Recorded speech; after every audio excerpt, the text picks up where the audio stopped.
For centuries, the Atlantic cod was more than just a meal. It was a treasure that built towns, created fortunes, and fed armies. This remarkable fish was at the heart of a global story, connecting distant shores and shaping the destinies of entire nations. From the earliest days of European exploration, cod was a driving force behind voyages across the Atlantic, fueling the ambitions of explorers and merchants alike. Cod was so abundant that early explorers claimed you could walk across the water on their backs. The seas teemed with life and the cod seemed limitless, a gift from the ocean that would never run out. Generations of fishermen told tales of nets so heavy with cod they threatened to sink their boats, and of waters so thick with fish that the surface shimmered silver. Its ease of preservation and transport made it a vital protein source, shaping trade and economies from Europe to the Americas. Salted and dried, cod could last for months, feeding sailors on long journeys and providing sustenance to people far from the sea. The cod trade became a backbone of commerce, linking bustling ports and remote villages in a vast network of exchange. Fishing communities from Newfoundland to Norway depended on cod, their lives revolving around its seasons. Entire cultures grew up around the rhythms of the cod fishery, with families passing down knowledge and traditions through the generations. The arrival of the cod each year was a time of hope and hard work, a chance to secure a future for the community. The cod trade funded expeditions and settlements, making it seem like an endless resource. Profits from cod helped build cities, finance new colonies, and even shape the politics of empires. The fish was so valuable that wars were fought over fishing grounds, and treaties were signed to secure access to the richest waters. Cod became a staple in diets and a symbol of tradition, from Portuguese bacalhau to British fish and chips. Recipes and customs developed around this humble fish, weaving it into the fabric of daily life. For many, cod was more than food. It was a connection to heritage, a taste of home, and a source of pride. For generations, the ocean always seemed to provide. The bounty of the sea felt eternal, and few could imagine a world where cod was anything but plentiful. The relationship between people and cod was one of trust and dependence, built over centuries of shared history. But today, the story has changed dramatically. The once reliable harvests have dwindled, and the certainty that cod would always be there has vanished. Fishermen now return with empty nets, their faces marked by worry and uncertainty. The once vast schools have dwindled, and fishing boats now struggle to find their prize. The decline of cod has sent shockwaves through coastal communities, threatening livelihoods and traditions that have endured for centuries. The cod's decline is a stark reminder that even the most abundant resources have limits. The ocean, once seen as inexhaustible, is now a place of caution and concern. The fate of the cod is a warning, and a call to action. Understanding what happened to cod is crucial, not just for the fish, but for the health of our oceans and the communities that depend on them. Scientists, fishermen, and policymakers are working together to find answers and solutions, hoping to restore balance and ensure a future for both cod and people. This is the story of the rise, fall, and uncertain future of the Atlantic cod, a story that reminds us of our deep connection to the sea and the responsibility we share to protect it for generations to come. The signs of trouble have been growing for decades, quietly at first, then with increasing urgency. For generations, cod was so abundant in the North Atlantic that it was called white gold, a fish that built fortunes, fed families, and shaped entire cultures along the coastlines. But now cod populations in the North Atlantic have plummeted. Catches are down over 70% in just 30 years. Once nets came up heavy with fish. Today they're often nearly empty, leaving crews disheartened and worried about the future. In New England, the decline is even more dramatic. Cod numbers have fallen by more than 90% in just 2 decades, transforming once thriving fish markets into quiet, empty spaces. The absence of cod is felt not just in the markets, but in the hearts of communities built around the sea. Once bustling docks are now eerily quiet, with boats tied up and nets left unused. The U.S. government has responded by slashing fishing quotas to historic lows, hoping to give the cod a chance to recover.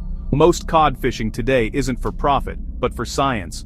Marine biologists and researchers are out at sea, studying the few remaining fish, tagging them, and trying to understand the complex web of factors behind their disappearance. The economic impact is devastating. Over $1 billion lost in just 2 years. Processing plants have closed and fishermen face an uncertain future. Cod prices have soared by 40%, making it harder for families to afford what was once a staple. What was once an affordable everyday meal is now a luxury item, found only in upscale markets or on special occasions. The loss is felt at dinner tables as much as on the docks. For fishing communities, the collapse is a daily reality, not just a statistic in a report. Generations of knowledge and tradition are at risk of being lost, and the sense of identity tied to the sea is under threat. The cod's decline is a wake-up call about the fragility of marine ecosystems. When a keystone species like cod disappears, the entire balance of life underwater is disrupted, affecting everything from tiny plankton to large predators. The reasons are complex, a mix of human actions, like overfishing and unsustainable practices, and environmental changes, including warming waters and shifting ocean currents. Each factor adds another layer to the crisis. To help cod recover, we must first understand what went wrong. Scientists are piecing together the puzzle, using data from the past and present to guide future decisions. The journey to bring back the cod starts with facing the pressures that drove it to the brink, acknowledging mistakes, changing how we fish, and protecting the habitats cod need to thrive. The next chapter is about learning from our mistakes and finding hope in the possibility of renewal, for the cod, for the ocean, and for the communities that depend on both. The cod's decline began with overfishing, catching more fish than the ocean could replace. Advances in fishing technology made it easy to catch huge numbers of cod, outpacing their ability to reproduce. Factory trawlers processed thousands of tons in a single trip, putting immense strain on stocks. Quotas were set, but often too high, ignoring scientific advice in favor of short-term economic gain. By the time the crisis was recognized, cod populations were already decimated. Overfishing is a powerful lesson. The ocean's resources are not infinite. Even abundant species can collapse if not managed wisely. Today, stricter regulations are in place, but the damage lingers. The remaining cod are vulnerable, struggling to recover in a changing ocean. Overfishing was the first blow, but not the last. The cod's struggle is far from over. Climate change is now the cod's greatest challenge. The Gulf of Maine, a key cod habitat, is warming faster than almost anywhere else on Earth. Cod, adapted to cold, deep waters, are being pushed out of their traditional homes. Warmer water shrinks their habitat, disrupts spawning, and reduces survival rates for eggs and larvae. Cod are forced to migrate using precious energy and leaving behind familiar feeding grounds. Meanwhile, warmer water species like herring and mackerel move in, increasing competition. The entire ecosystem is shifting, making it even harder for cod to survive. The food chain is disrupted, and young cod struggle to find food. The warming ocean is fundamentally changing the cod's world. Climate change is not just a distant threat, it's reshaping the ocean right now. The cod must adapt, or risk disappearing entirely. As cod populations struggled to recover from years of overfishing, a new set of challenges emerged on the global stage, making an already dire situation even worse for the seafood industry. The Russia-Ukraine conflict in 2022 sent shockwaves through international trade, disrupting seafood supply chains worldwide and creating uncertainty for importers and exporters alike. Russia, one of the world's largest cod suppliers, suddenly found itself cut off from major markets due to sweeping sanctions. This move instantly removed over 20% of the U.S. cod supply, leaving buyers scrambling for alternatives almost overnight. The fallout was immediate. Shipping chaos erupted, with containers full of seafood stranded at ports, unable to reach their destinations. Businesses faced mounting financial losses, and the seafood market was thrown into turmoil. As a result, demand for cod from Norway and Iceland surged dramatically. However, even these major fishing nations couldn't fill the sudden gap left by Russian exports, despite ramping up their efforts. The shortage sent cod prices soaring. Scarcity, combined with ongoing supply chain breakdowns, meant that cod became a luxury item almost overnight, with prices rising at every stage from dock to dinner plate. Restaurants and fish markets struggled to source cod, with many forced to remove it from their menus or switch to less popular alternatives. Chefs and business owners had to adapt quickly, often disappointing loyal customers. The war's impact rippled across the Atlantic, affecting not just big seafood companies, but also small businesses, local fishmongers, and everyday consumers in the U.S., UK, and beyond. The cod crisis quickly became a global story, dominating headlines and sparking debates about food security, international politics, and the vulnerability of global supply chains. The world's appetite for cod collided with a fractured supply chain, revealing just how interconnected and fragile our food systems truly are. The result? Empty plates, rising prices, and a stark reminder that global events can change what ends up on our tables in an instant. The cod crisis is deeply personal for coastal communities. Fishing towns in Maine and Massachusetts have lost not just jobs, but a way of life. Idle boats and shuttered processing plants are daily reminders of what's been lost. Generations of fishermen face unemployment and the erosion of family traditions. The impact stretches from the docks to the dinner table. Cod is scarce and expensive, forcing restaurants to change menus and families to rethink meals. The classic fish and chips is now a rare treat. The crisis has changed eating habits and exposed our dependence on a healthy ocean. The story of cod is now one of loss, and the urgent need for change.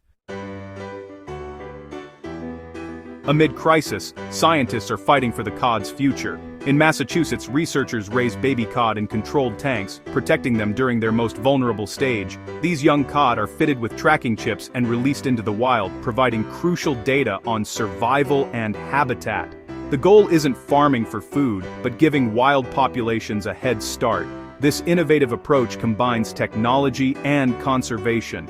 The data helps target conservation efforts and understand how cod adapt to changing oceans. It's a small but vital step toward rebuilding populations. Science is offering hope, one tiny fish at a time. The future of cod may depend on these bold experiments. Out of crisis, a new partnership has emerged. Fishermen and scientists, once at odds, now work side by side to save the cod. Fishermen share their deep knowledge of the sea, while scientists bring advanced research tools. Together, they study cod habitats, track movements, and test new conservation strategies. This alliance builds trust and combines practical wisdom with scientific insight. Projects include restoring seaweed forests, which shelter young cod and improve water quality. By working together, they're tackling the problem from every angle. This spirit of collaboration is essential for lasting solutions. The future of cod depends on unity between those who fish and those who study the sea. Together, they offer the best hope for recovery. Despite decades of decline, there are signs of hope. In Newfoundland, after years of strict protections, cod populations are slowly rebounding. This recovery shows that decisive action and patience can work. It's a blueprint for other regions still in crisis. The alliance between fishermen and scientists must continue, guided by science and local knowledge. Ongoing research and habitat restoration are crucial, as is confronting climate change. The cod story isn't over. If we act wisely, recovery is possible. The white gold of the sea can once again symbolize abundance, if we choose to protect it.